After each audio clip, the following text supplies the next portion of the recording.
안녕하세요. 살다 보면 어처구니 없는 사람 꼭 만나죠.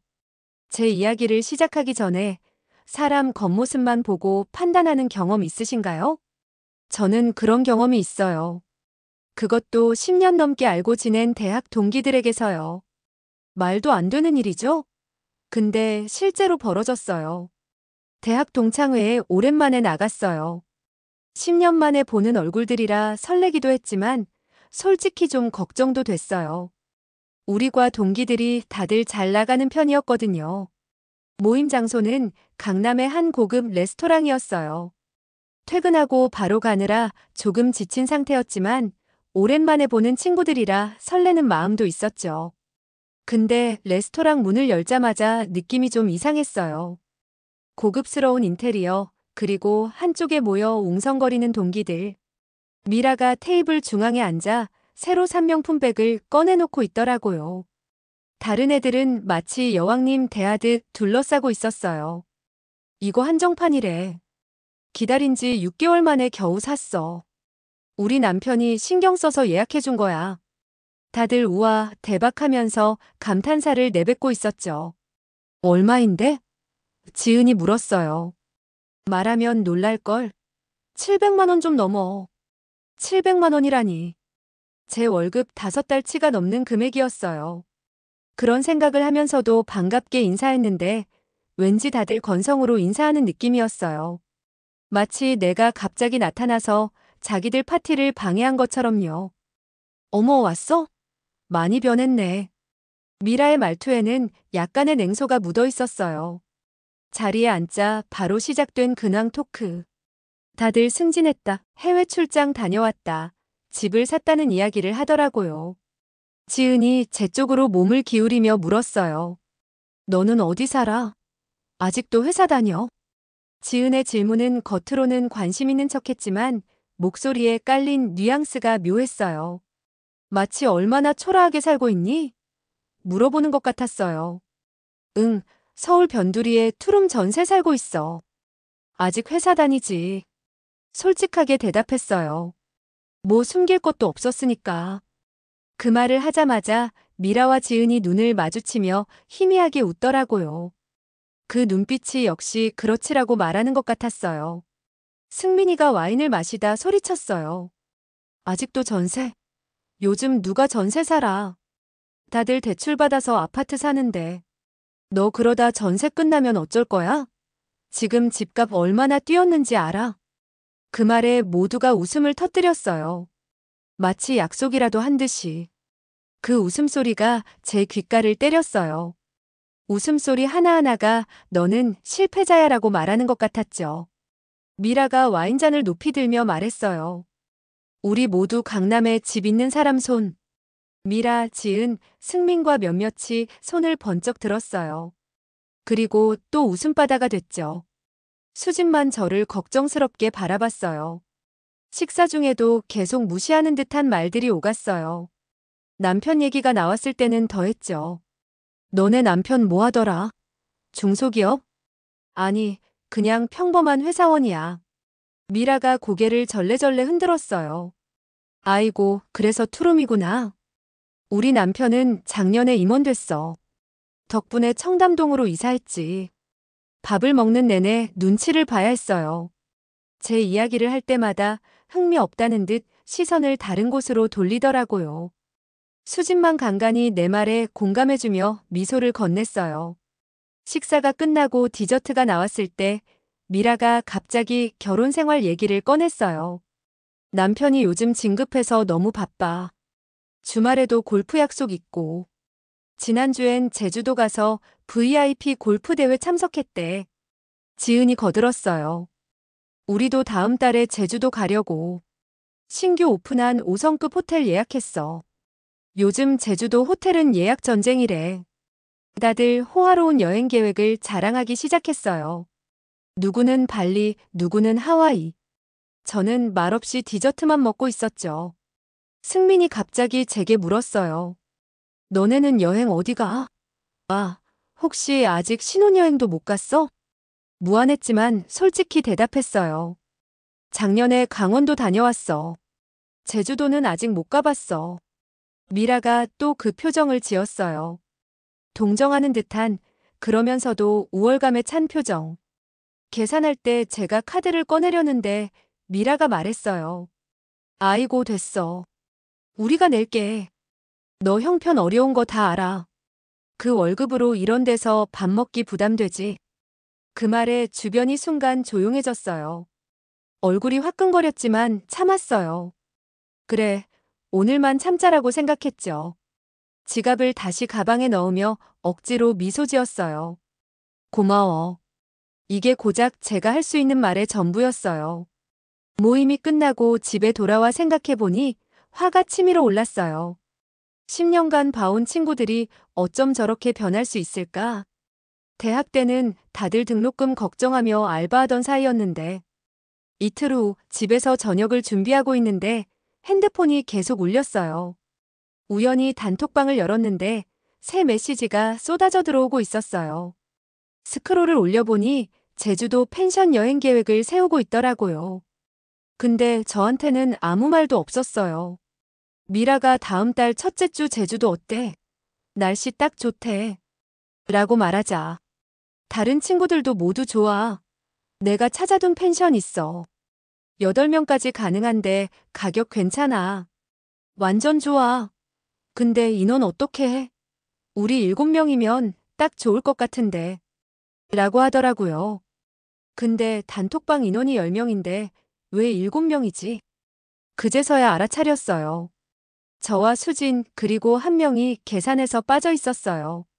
마음이 아팠지만 참자고 생각했죠. 어차피 못 갈 거니까. 근데 스크롤을 더 내리다가 충격적인 메시지를 발견했어요.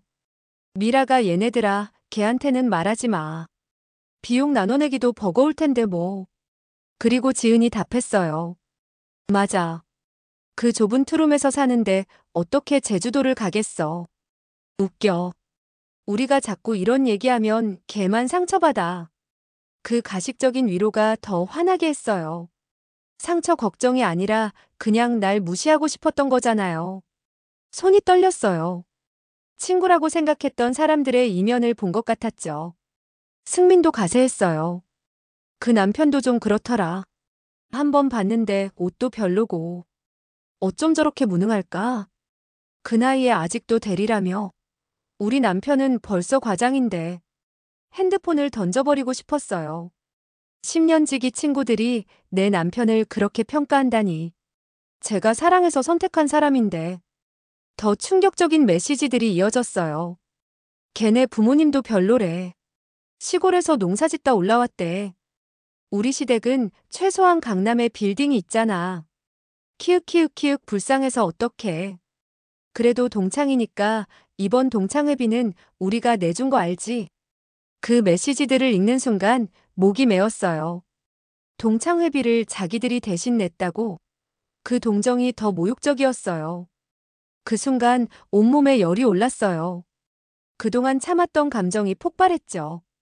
화가 나서 답장을 쓰려다가 멈췄어요. 감정적으로 대응하면 제가 더 초라해질 것 같았거든요. 단톡방을 계속 지켜보니 수진이 메시지를 보냈어요. 야, 그런 말 하지 마. 애들 다 있는 단톡이야. 미라가 바로 답했어요. 걔 이 단톡방 잘 안 봐. 바쁘대. 수진이가 제 편을 든다고 그래도 그렇지. 남편 얘기까지 그렇게 하면 너무하지 않아? 라고 했지만 다른 친구들은 전혀 신경 쓰지 않고 아이고 우리끼리 하는 얘긴데 뭐 어때? 너무 예민하게 굴지 마. 라더군요. 수진이마저 무시당하는 걸 보니 더 화가 났어요. 근데 가만 생각해보니 이 사람들에게 화낼 가치가 있을까 싶었어요. 그래서 단톡방을 닫아버렸죠. 그날 밤 남편이 퇴근하고 들어왔어요. 평소보다 늦은 시간이었지만 얼굴에는 미소가 가득했어요. 여보, 좋은 소식이 있어. 무슨 일이야? 프로젝트 잘 마무리해서 상여금 받았어. 많진 않지만 우리 여행 한번 갈 수 있을 것 같아.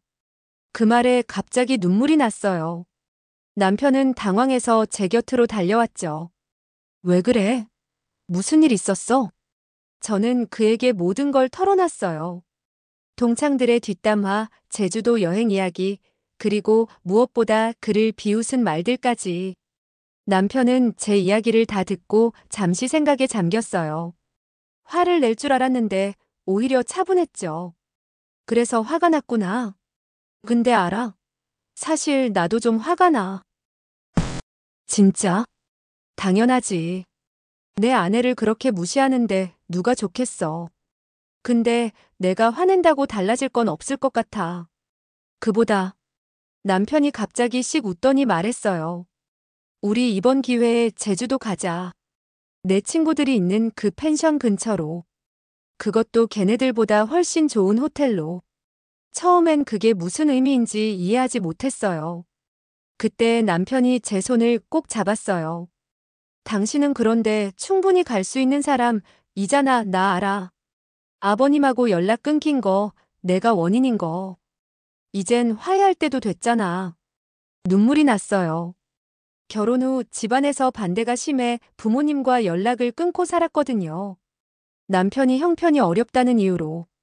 하지만 사실 저는 아버지 명의로 된 호텔 회원권과 골프장 회원권이 있었어요. 가족은 다 쓸 수 있도록 만들어 놓으신 거였죠. 그걸 활용하면 제주도 5성급 호텔을 저렴하게 이용할 수 있었어요. 남편의 제안에 웃음이 나왔어요. 그렇게 할 수 있을까요? 아버지와는 3년 동안 연락을 끊고 지냈는데 남편이 제 손을 꼭 잡았어요. 사실 말하려고 했는데 내가 몰래 아버님께 연락드렸어. 깜짝 놀랐어요. 뭐? 언제? 2달 전부터. 처음에는 아버님이 전화를 안 받으셨어. 근데 계속 연락드리면서 우리가 어떻게 살고 있는지, 내가 당신을 얼마나 사랑하는지 말씀드렸지. 가슴이 떨렸어요. 남편이 이런 노력을 하고 있었다니. 아버님이 조금씩 마음을 여셨어. 지난주에는 직접 만나서 식사도 했고. 그걸 왜 말 안 했어? 깜짝 선물로 해주고 싶었어. 아버님이 우리 화해할 준비됐다고 하셨거든. 감동과 놀라움이 교차했어요. 용기를 냈어요. 아버지께 직접 전화를 걸었죠. 떨리는 마음으로 수화기를 들었는데 의외로 아버지는 금방 전화를 받으셨어요. 아버지, 저예요. 잠시 침묵이 흘렀어요. 그리고 아버지의 목소리가 들렸죠. 그래, 잘 지내고 있니? 그 한마디에 그동안 쌓아두었던 감정이 무너져 내렸어요. 3년 동안 한 번도 듣지 못했던 아버지의 목소리가 그리웠어요. 네, 잘 지내요. 아버지도 건강하세요? 그럼, 늙은이가 뭐 별일 있겠니? 어색한 웃음이 나왔어요. 아버지도 웃으시는 것 같았어요. 아버지, 제주도에 갈 일이 있는데, 혹시, 말을 끝내기도 전에 아버지가 대답하셨어요. 회원권 말하는 거지. 내가 계속 갱신해뒀다. 언제든 쓸 수 있어. 놀랐어요. 연락도 안 하고 지냈는데 아버지는 계속 제 몫을 챙겨두셨던 거예요. 고마워요, 아버지. 내 남편. 요즘은 어때? 조심스레 남편 이야기를 꺼내시는 아버지의 목소리에 진심이 느껴졌어요. 네, 정말 좋은 사람이에요. 날 위해 모든 걸 참고 견뎌줬어요. 저 정말 잘 살고 있어요. 행복해요. 전화를 끊고 남편을 꼭 안았어요. 3년 만에 아버지와 화해할 수 있다니 믿기지 않았어요. 고마워. 정말 고마워. 뭐가? 난 그냥 사랑하는 사람을 위해 당연한 일을 한 거야. 그날 밤 우리는 제주도 여행 계획을 세웠어요. 아버지 명의의 호텔 회원권으로 평일에는 80% 할인, 주말에도 50% 할인을 받을 수 있었어요. 게다가 VIP 라운지 이용과 조식 서비스까지 무료였죠. 친구들이 묵는 펜션과 가까운 위치였어요. 골프장 회원권도 마찬가지였어요. 일반인들은 주말에 예약하기도 어렵고 비용도 비싼데 우리는 주말 티타임도 쉽게 잡을 수 있었어요. 제주도 여행 당일 비행기에서 내리자마자 상쾌한 제주도의 공기가 느껴졌어요. 남편이 제 손을 꼭 잡고 말했죠. 이제 진짜 신혼여행이네. 공항에서 렌터카를 빌려 호텔로 향했어요. 차 안에서 SNS를 확인하니 미라가 제주도에 도착했다는 게시물을 올렸더라고요.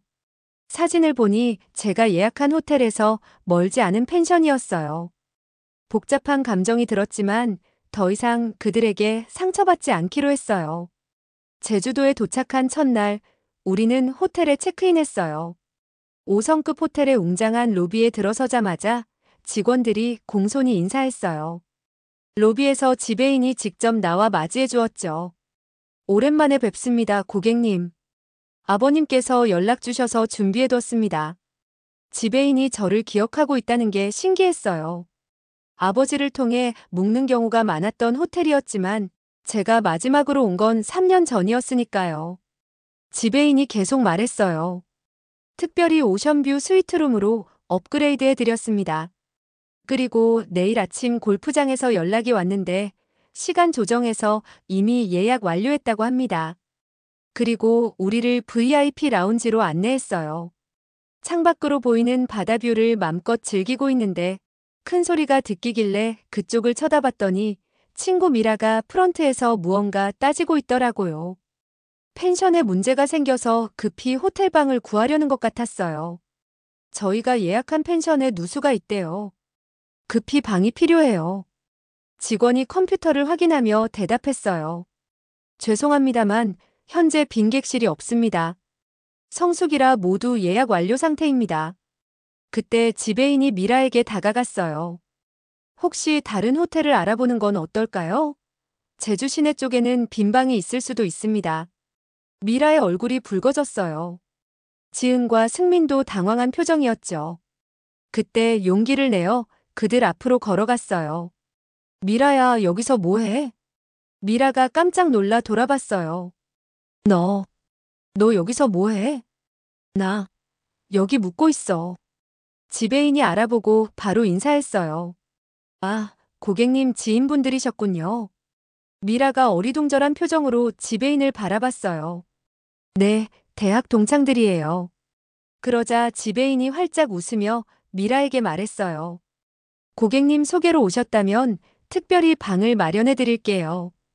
다만 일반실만 가능합니다. 미라의 표정이 묘했어요. 저를 바라보는 눈빛이 달라졌죠. 너 여기 어떡해? 말을 끝내기도 전에 지배인이 제게 물었어요. 고객님, 이분들께 VIP 라운지 이용 권한을 드려도 될까요? 당황했지만 고개를 끄덕였어요. 지배인이 미라와 친구들에게 말했어요.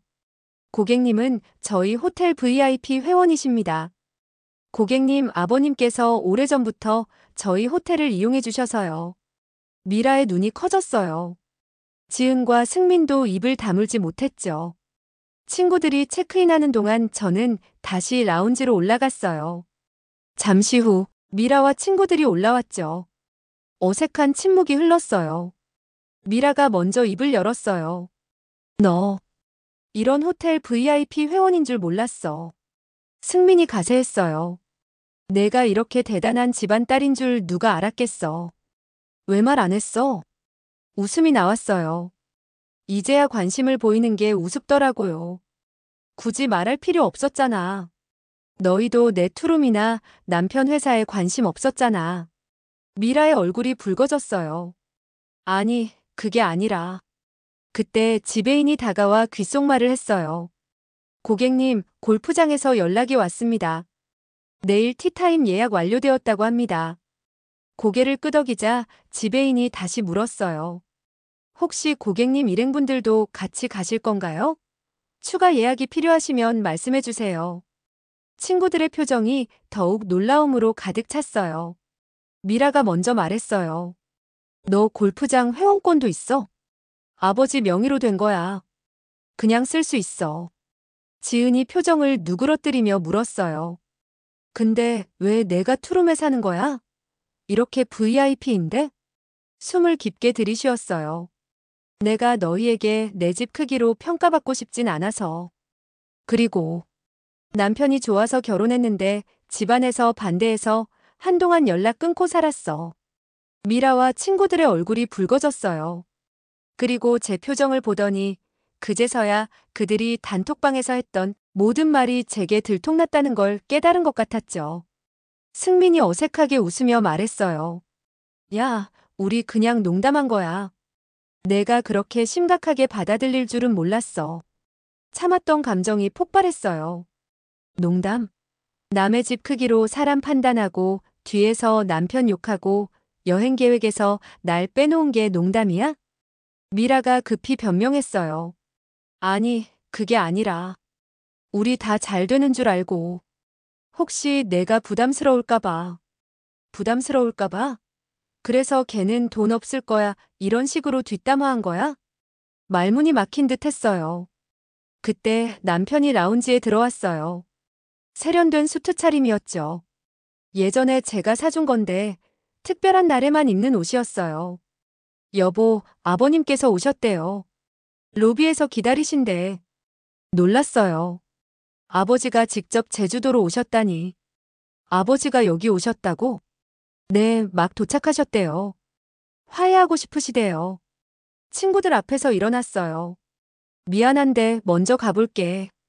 아버지랑 오랜만에 만나서. 미라가 급히 말했어요. 잠깐만, 우리도 인사드려도 될까? 내 아버님이 어떤 분인지 궁금해. 웃음이 나왔어요. 이제 와서 관심을 보이는 게 너무 뻔해 보였거든요. 아니, 가족 시간을 갖고 싶어. 우리끼리만. 라운지를 나오면서 뒤를 돌아봤어요. 미라와 지은, 승민의 굳어진 표정이 보였죠. 수진만 살짝 웃으며 엄지를 치켜 세웠어요. 아버지를 만나러 로비로 내려가는 엘리베이터 안에서 남편이 내 손을 꼭 잡았어요. 괜찮아? 응, 생각보다 훨씬 괜찮아. 사람을 겉모습이나 조건으로 판단하는 친구들이 갑자기 작게 느껴졌어요. 그들의 인정이 더 이상 필요하지 않다는 걸 깨달았죠. 로비에서 아버지를 만났어요. 3년 만에 뵙는 아버지는 약간 늙으셨지만 여전히 든든해 보였어요. 아버지는 먼저 남편에게 다가가 악수를 청하셨죠. 그동안 우리 딸 잘 돌봐줘서 고맙네. 남편이 공손히 인사를 드렸어요. 아버지는 제게 다가와 어색하게 팔을 벌리셨고 저는 그대로 안겼어요. 다음 날 아침 골프장으로 향하는 길에 미라에게서 문자가 왔어요. 너 정말 대단하다. 그동안 우리가 오해했어. 미안해. 답장을 보내지 않고 핸드폰을 내려놓았어요. 이제는 그들의 인정이 필요 없었으니까요. 가족 시간을 가진 후 마지막 날에는 수진과만 따로 만나 이야기를 나눴어요. 유일하게 진실된 친구였던 그녀에게는 모든 걸 털어놨죠. 내가 너네한테 숨긴 건 있어. 하지만 난 친구를 몰래 욕하거나 뒤에서 배신한 적은 없었잖아. 수진이 웃으며 말했어요. 맞아, 사람은 겉으로 보이는 게 다가 아니잖아. 그 애들은 그걸 모르는 것 같아. 그 말이 마음에 와닿았어요. 제주도에서 돌아온 후 미라와 지은, 승민에게서 연락이 계속 왔어요. 호텔 소개해달라, 골프 치러 가자. 이제 와서 친한 척하는 게 우습더라고요. 친구 목록에서 그들을 삭제했어요. 진짜 친구는 조건을 보고 다가오는 사람이 아니라는 걸 알게 됐으니까요. 지금은 부모님과도 화해하고 수진이만 연락하며 지내요. 가끔 미란의 소식이 들려오지만 더 이상 신경 쓰지 않아요. 사는 게 일이 힘든 건지 사람이 힘든 건지 그런 고민 드는 하루죠. 속 시원하셨다면 구독과 좋아요로 다음 이야기까지 함께 해주세요. 감사합니다.